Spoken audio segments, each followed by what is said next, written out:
જ્યોતિષ અને વિજ્ઞાનનો અનેરો સંગમ એટલે જ્યોતિષ ગુરુ ડોક્ટર પંકજ નાગર. જ્યોતિષ નમસ્કાર દર્શક મિત્રો, નૂતન વર્ષની ખૂબ ખૂબ શુભેચ્છાઓ સાથે આપનું સ્વાગત છે કાર્યક્રમમાં. અને આપ નિહાળી રહ્યા છો અમારા GTPL ગુજરાતની વિશેષ રજૂઆત કાર્યક્રમ જ્યોતિષ એક વિજ્ઞાનમાં. પંકજભાઈ, આપનું સ્વાગત છે. નમસ્કાર અશોકભાઈ અને નમસ્કાર મારા વહાલા દર્શક મિત્રો. જ્યોતિષ એક વિજ્ઞાનની અંદર આપણે સંવત 2081ના સંદર્ભે આજે વ્યક્તિગત રાશિ ભવિષ્યને લઈને કન્યા રાશિથી શરૂઆત કરીશું. અગાઉના શોની અંદર as you know very well કે સિંહ રાશિ સુધી આપણે ચર્ચા કરી છે. આવો અશોકભાઈ તરફ આગળ વધીએ. બિલકુલ પંકજભાઈ, ગત 2-3 એપિસોડથી આપણે ચર્ચા કરી રહ્યા છીએ કે નવા વર્ષનું જે સંવત વર્ષ 2081માં રાશિ જાતકોનું એક વર્ષફળને લઈને ચર્ચા છે. અને એમાં અત્યાર સુધી દર્શક મિત્રો આપણે જોયું કે આપણે મેષથી સિંહ રાશિના જાતકોનું આપણે પ્રિડિક્શન લીધું છે પંકજભાઈ સાથે. અને આજે એપિસોડમાં શરૂઆત કરીશું કન્યા રાશિના જાતકોની. પંકજભાઈ, કન્યા રાશિની આપણે વાત કરીશું તો એઝ યુઝ્યુઅલ જે ચર્ચા કરી છે કે 3 ગ્રહો રાહુ, ગુરુ અને શનિને લઈને આખા વર્ષમાં જે ગોચર ભ્રમણ છે એની એક પ્રભાવ, એના પરિણામો શું છે, અને એમાં ખાસ લગ્ન, વિવાહ, અભ્યાસ, વિદેશમાં આ બધી બાબતોમાં આ કન્યા રાશિના જાતકોને કેવું રહેશે એની વાત કરીએ તો સૌપ્રથમ તો કન્યા રાશિને આપણે કેન્દ્રમાં મૂકીએ ફર્સ્ટ હાઉસની અંદર. અને આપણે ગોચરના જે મેઇન 3 મેજર પ્લેનેટ્સ છે, શનિ, રાહુ, ગુરુ, 1 સવા 2 થી 2.5 વર્ષ, રાહુ 18 માસ અને ગુરુ 11 થી 13 મહિનાનું ભ્રમણ પાકું હોય છે.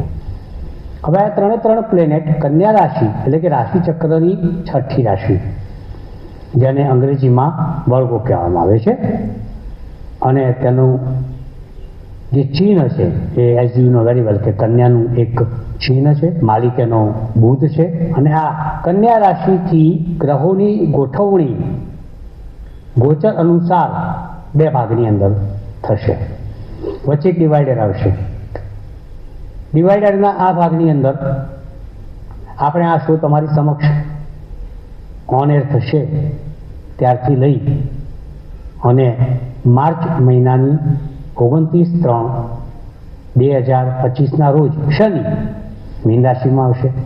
કન્યા રાશિના જાતકો માટે એનો મતલબ એવો થાય છે કે જે કુંભ રાશિમાં શનિ 29/3/2025 સુધી ચાલવાનો હતો એ સારો હતો. કોર્ટ કચેરી, કબાડા, ઝઘડા, છૂટાછેડા, રોગ, શત્રુ, મસાળ પક્ષ, એમાં કન્યા રાશિનો જય જયકાર 29/3/2025 સુધી હતો. હવે આ શનિ માર્ચના અંતમાં 2025ની સાલમાં 7th હાઉસમાં ગોઠવાશે, જ્યાં દાંપત્ય જીવનનું સ્થાન છે, પતિ માટે પત્નીનું, પત્ની માટે પતિનું, આ ભાગીદારીનું સ્થાન છે, આ જાહેર જીવનનું સ્થાન છે. અહીંયા કેટલીક ગરબડ દાંપત્ય જીવનની અંદર માર્ચના અંતથી શરૂ થશે. ભાગીદારો સાથે વાદ વિવાદ, નકામી ચર્ચાઓ, ભાગીદારમાં એક કુસુમ અને ભાગીદારીયુક્ત સાહસનું વિસર્જન, એવી કોઈ ઘટના તમારી સમક્ષ આવી શકે છે. ખાસ કરીને દાંપત્ય જીવનમાં આ શનિના કારણે કન્યા રાશિના જાતકોએ એપ્રિલ 2025થી ખૂબ જ સાવધ રહેવું પડશે. જાહેર જીવનની અંદર માર્ચ 2025 પછી કોઈ કલંક ના આવે એ પણ ખાસ ધ્યાન રાખવું પડશે. હવે વાત કરીએ આપણે રાહુની. રાહુ બદલાવાનો છે 18/5/2025ના રોજ. એક બાજુ શનિ મીન રાશિમાં જઈને માર્ચ પછી નુકસાન કરી રહ્યો છે, તો રાહુ મીન રાશિમાંથી વક્ર ગતિએ કુંભ રાશિમાં પ્રવેશતા કન્યા રાશિના જાતકો માટે 18/5/2025 રાહુને લઈને શુભ સમાચાર છે.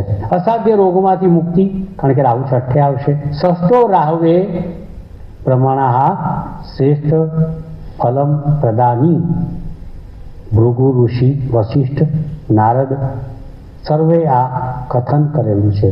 મંત્રેશ્વરની ચમત્કાર ચિંતામણીમાં લખ્યું છે કે છઠ્ઠે આવેલો રાહુ શત્રુઓ પર વિજય અપાવે, રોગને દબાવે, અસાધ્ય રોગમાંથી મુક્તિ અપાવે, ઋણમાંથી મુક્તિ અપાવે, કોર્ટ કચેરી કાયદા જેલ યાત્રા અગર કોઈ પણ પ્રકારે તમારા ઉપર કોઈ કાયદાકીય કાર્યવાહી થઈ હોય તો એમાંથી તમારો જયજયકાર વિજય અને છુટકારો. આ રાહુનો સૌથી મોટો ફાયદો છે. પણ ત્યાં સુધી સાતમે રહેલો રાહુ ક્યાંક દાંપત્ય જીવનમાં, ક્યાંક ભાગીદારીમાં, ક્યાંક જાહેર જીવનમાં નાના મોટા પ્રશ્નો ઉપસ્થિત કરી શકે છે. તમે જુઓ કન્યા રાશિના જાતકો, એક બાજુ શનિ માર્ચ 2025થી કંઈક નુકસાન કરવા જઈ રહ્યો છે, તો બીજી બાજુ મેથી રાહુ તમને લાભ અપાવવા જઈ રહ્યો છે. એક ક્રૂરગ્રહ પોતાની ક્રૂરતાનો ખેલ એપ્રિલથી બતાવવાની શરૂઆત કરશે અને બીજો ક્રૂરગ્રહ રાહુ મેથી તમારી તરફેણ કરશે. વાત કરીએ હવે ગુરુની. ગુરુ 14 મે 2025ના રોજ મિથુન રાશિમાં આવશે. કન્યા રાશિથી કેન્દ્રમાં આવનારો ગુરુ એટલે કે તમારા પિતા, કર્મ, વ્યવસાયના સ્થાનની અંદર આવશે. અત્યારે નવમ પંચમમાં ગુરુ છે. જ્યારે આ શો ઓન એર થઈ રહ્યો છે ત્યારે નૂતન વર્ષના દિવસે આ ગુરુ તમારી તરફેણમાં છે, કારણ કે નવમ પંચમમાં છે. પછી આવનારો ગુરુ મિથુન રાશિનો પણ તમારા માટે સારો જ છે. કર્મમાં સુધારો કરશે, કર્મનો મર્મ સમજાવશે. પિતાની તબિયતમાં સુધારો થશે. ધંધા વ્યવસાયની અંદર અશોકભાઈ લાભ પ્રદાન કરશે. વ્યવસાયની અંદર લાભ પ્રદાન કરશે. ભાગ્યના નવા દરવાજા ખોલશે અને વ્યવસાયના નવા રસ્તા બતાવશે. અત્યારે હાલનો વ્યવસાય, નોકરી, ધંધો એની અંદર કેટલાક પરિવર્તન કન્યા રાશિના જાતકો માટે મેના મધ્યભાગથી 2025ના મેના મધ્યભાગથી નક્કી છે. એ વાત સુનિશ્ચિત છે. અર્થાત કન્યા રાશિ માટે મિશ્ર ફળ એવું આવે કે ગુરુ તમારી તરફેણમાં છે અને જ્યાં ગુરુ તરફેણમાં હોય ત્યાં શિષ્ય સુખી હોય. બિલકુલ બિલકુલ બિલકુલ. દ્રોણાચાર્ય રાજી તો અર્જુન કો ક્યાં ચિંતા. બસ બરોબર ને.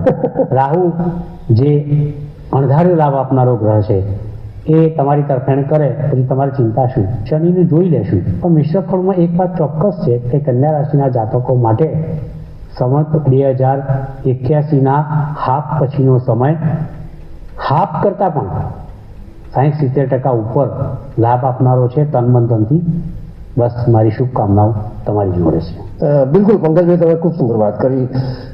સંવત વર્ષ 2081માં રાશિ જાતકોની ચર્ચામાં પંકજભાઈ આગળની રાશિની વાત કરીએ, 7 નંબરની રાશિની, તો તુલા રાશિના જાતકોની વાત કરીશું. તો સંવત વર્ષ 2081નું આખું વર્ષ તુલા રાશિના જાતકો માટે કેવું રહેશે? રાશિચક્રની 7મી રાશિ અંગ્રેજીમાં લિબ્રા કહે છે. માલિક એનો શુક્ર છે અને સિમ્બોલ એનું ત્રાજવું છે. રથ અક્ષરધારી જાતકો. તુલા રાશિના જાતકો, તમારી વાત કરું તો એક વસ્તુ ઉડીને આંખે વળગે છે કે તમારી રાશિથી રાહુનું ભ્રમણ તો અત્યારે હાલ 6ઠા સ્થાનની અંદર ચાલી રહ્યું છે. અર્થાત 18/5/2025 સુધી આ રાહુ મહારાજ તમારા માટે ખૂબ જ લાભદાયક છે. નવેમ્બર, ડિસેમ્બર અને પેલા 5 મહિના, 4.5 મહિના જેવું, 6.5 મહિના, સંવતનો અડધાથી વધારે ભાગ તો તમારી તરફેણમાં રાહુ છે. કોર્ટ કચેરી કાયદા, અસાધ્ય રોગ, મસાળ પક્ષ, છુપા શત્રુઓ, જાહેર શત્રુઓ, દેવું, નાદારી, કોઈ પણ શબ્દ જે નેગેટિવ શબ્દ તમારા મગજમાં આવતો હોય તો એમાં 6ઠા સ્થાનમાં આવતી બધી વસ્તુઓમાં રાહુ તમને 18/5/2025 સુધી ફાયદો કરે ને કરે. પછી 5મા સ્થાનમાં જશે કુંભ રાશિમાં. 5મું સ્થાન પૂર્વજન્મના સંચિત કર્મોનું સ્થાન છે અને રાહુ આ રાશિથી 5મે બેસતા વક્ર દ્રષ્ટિ ગણીએ તો 9મી બેસે, ભાગ્યસ્થાન આવે, આમ ગણો તો પંચમ ભાવની અંદર આવે. એટલે કુંભ રાશિમાં જે રાહુ 18/5/2025 રોજ જશે એ ચોક્કસપણે તુલા રાશિના જાતકોને સંચિત કર્મોથી કોઈ લાભ આપશે, શેર સટ્ટાની અંદર લાભ આપશે, સંતાનથી સારા સમાચાર આપશે, અભ્યાસમાં પ્રગતિ કરાવશે, સંતાનના વિવાહ, સગાઈ, લગ્નના કાર્યોને આગળ ધપાવશે, કરેલા રોકાણોમાંથી મોટું વળતર તમને મળશે ને મળશે, એમાં લેશ માત્ર શંકા નથી. આથી તમારે કોઈ પણ ચિંતા કરવાની રાહુથી જરૂર નથી. આ પહેલું ફળ થયું તમારું રાહુનું. બીજા ફળની વાત કરીએ, ગુરુ. મિત્રો, ગુરુ અત્યારે હાલ તમારી તરફેણમાં નથી. બાકી તુલા રાશિના જાતકો માટે અશોકભાઈ, ગુરુ અત્યારે હાલ 8મે ભ્રમણ કરી રહ્યું છે. એટલે કેટલાક નાના મોટા રોગ, દોડાદોડી, મૃત્યુનો ભય, અકસ્માત, શુભ ઘટનાઓ ઓછી બને લાઈફની અંદર, એવા બનાવો તમારી સમક્ષ આવે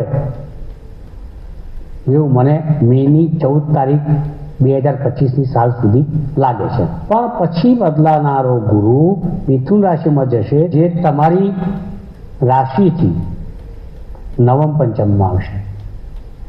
નવા પંચમ એટલે રાશિથી 9મે અને 5મે જ્યારે કોઈ ગ્રહ બેસે અને નવ પંચમ કહેવામાં આવે છે. તુલા રાશિથી મિથુન રાશિમાં 14/5/2025ના રોજ આવનારો ગુરુ તમારા ભાગ્યસ્થાનમાં બિરાજતા તમારે ધાર્મિક લાભ, લાંબી મુસાફરીથી લાભ, વિમાન યાત્રાથી લાભ, વિદેશથી લાભ, પાસપોર્ટ, વિઝા અને સરકારી કામકાજોમાં પણ લાભ થઈ શકે છે. ધર્મ યાત્રાઓ પણ તમને કરાવી શકે છે.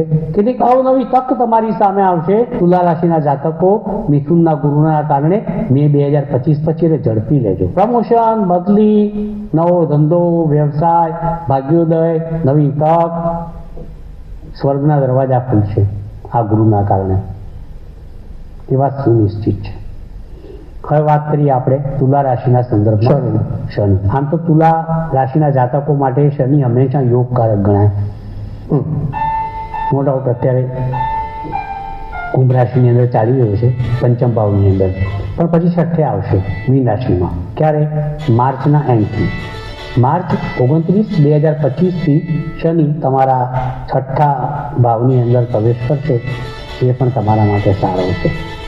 કોર્ટ કચેરી, કાયદા, રોગ, શત્રુ, છુપા શત્રુ, જાહેર શત્રુ, નવો વૈદ, નવો ડોક્ટર, મસાળ પક્ષ, વાહ, આ બધી જે શબ્દો હું બોલ્યો એનાથી ફાયદો તમને.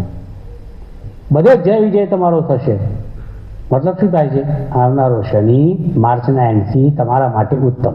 આ રહેલો ચાલુ રાહુ અત્યારે હાલ છે જે, અને પછી આવનારો રાહુ કુંભનો, એ પણ તમારા માટે લાભ.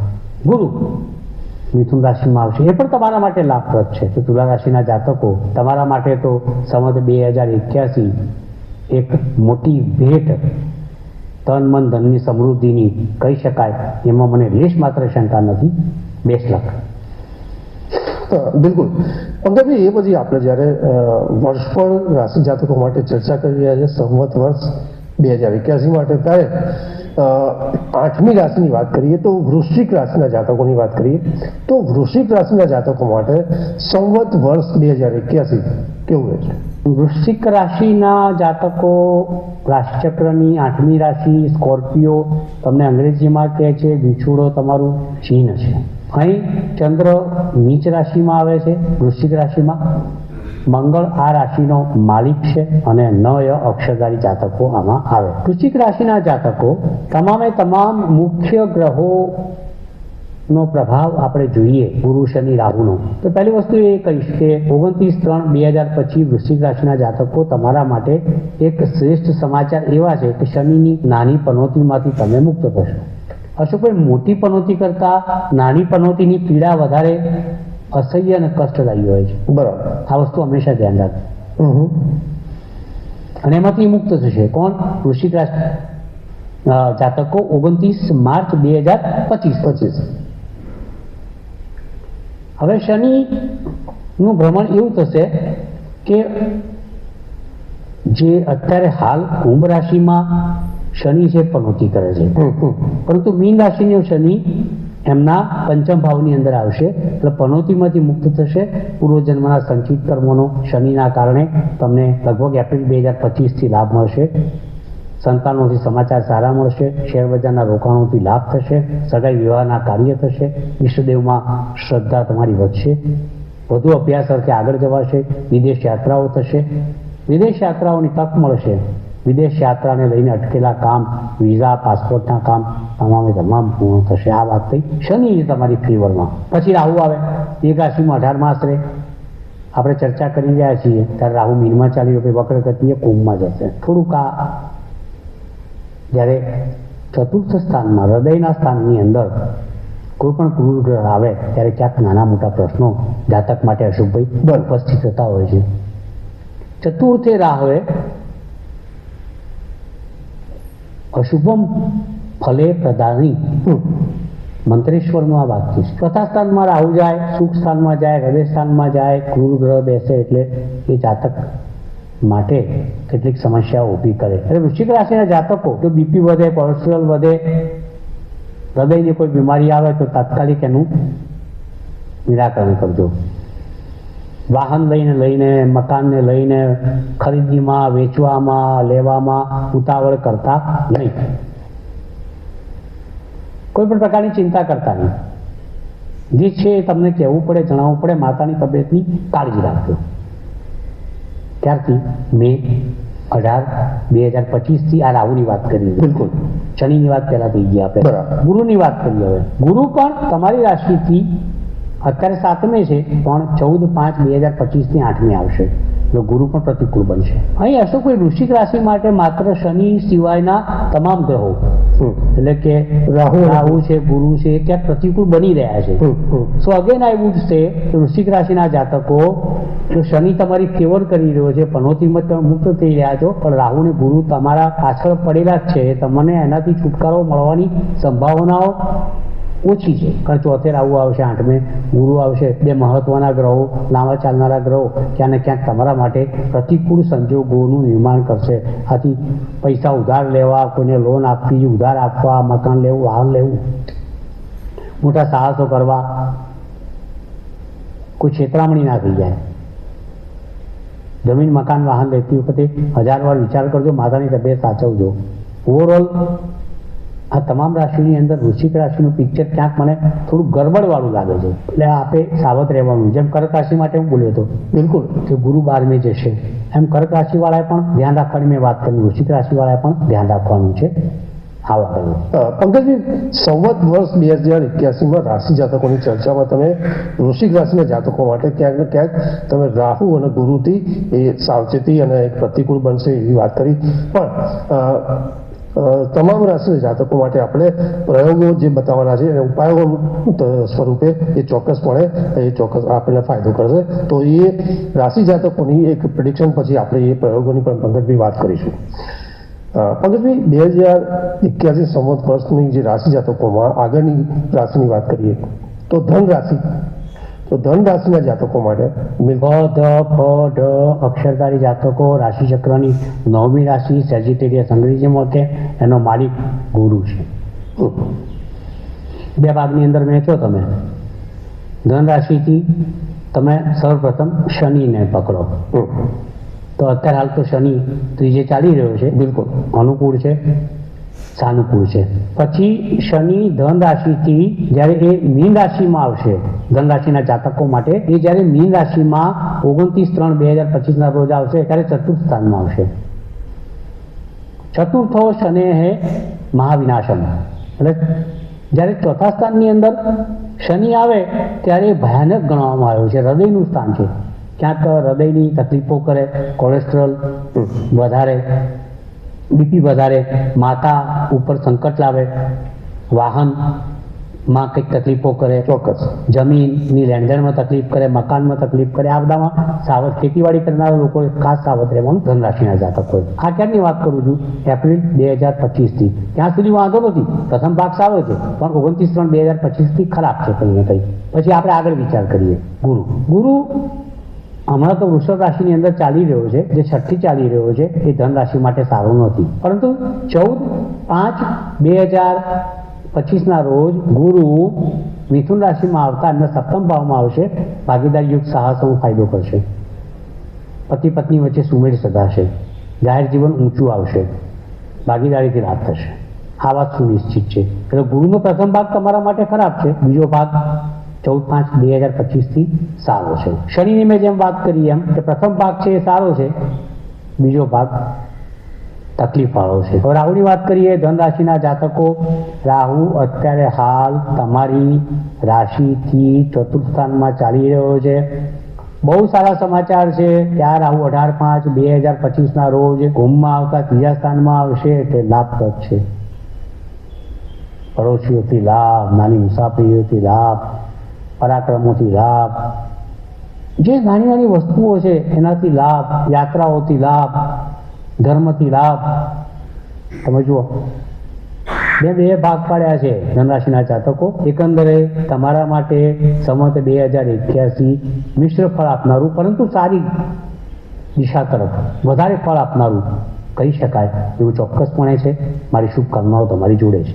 પંકજભાઈ, આપનો વિશેષ આભાર કે આજના એપિસોડમાં આપણે સંવત વર્ષ 2081માં રાશિ જાતકોની ચર્ચામાં આજે આપણે ધન રાશિના જાતકો સુધી ચર્ચા કરી છે.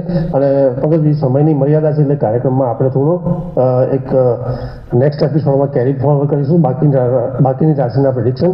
તો દર્શક મિત્રો, નેક્સ્ટ એપિસોડમાં ફરી મળીશું. ત્યાં સુધી રજા આપશો. નમસ્કાર. જ્યોતિષ એક વિજ્ઞાન. નમસ્કાર દર્શક મિત્રો, સીપ ઓફ ટીપ. આપના સંતાનના લગ્ન કરતા પહેલા સામેના પાત્રની કુંડળીમાં જોજો. શુક્ર રાહુની યુતિ હોય તો કેન્સલ કરજો. 4 નંબરના અંક આગળ ગુરુ હોય, એટલે કે કર્કનો ગુરુ હોય તો કેન્સલ કરજો. જો મંગળ શુક્રની યુતિ કુંડળીમાં હોય તો કેન્સલ કરજો. અત્યારે સમય ઓછો હોય, આટલા 3 મુદ્દા જ આપું છું. વાત હજી મહત્વની છે, કારણ કે લગ્ન જેવો કોઈ મોટો વિષય આ જગત ઉપર છે નહીં. કુર્યાત સદા મંગલમ, પણ એમાંથી કુર્યાત સદા જંગલમ ના થઈ જાય એનું ધ્યાન રાખવા માટેના મુદ્દા છે. મળીએ. જ્યોતિષ એક વિજ્ઞાન. જ્યોતિષ એક વિજ્ઞાન કાર્યક્રમ અંતર્ગત સટીક ઉત્તર અને માર્ગદર્શન આપશે જ્યોતિષ શાસ્ત્રી ડોક્ટર પંકજ નાગર. આપ આપના સવાલોની સાથે પોતાનું નામ, જન્મ તારીખ તેમજ જન્મ કુંડળી સહિતની માહિતી વોટ્સઅપ કરી શકો છો અમારા આ નંબર પર. આપના પ્રશ્નોના ઉત્તરો ડોક્ટર પંકજ નાગર આપશે. કાર્યક્રમ જ્યોતિષ. આપ જોઈ રહ્યા છો GTPR